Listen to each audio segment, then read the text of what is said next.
5 comandamenti.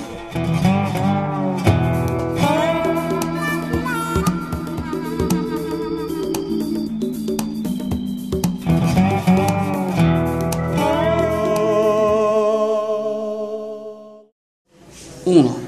Non desiderare il successo altrui.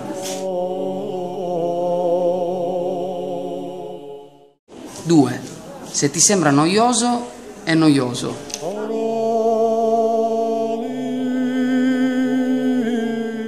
3.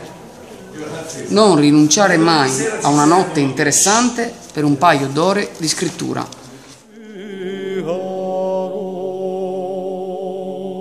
4. La fantasia è solo allenamento.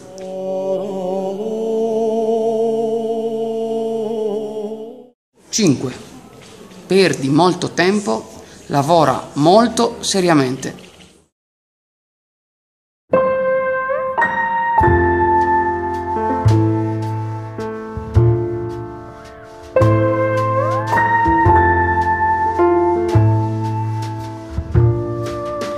Did we get too tight or let the mystery puzzle reveal itself?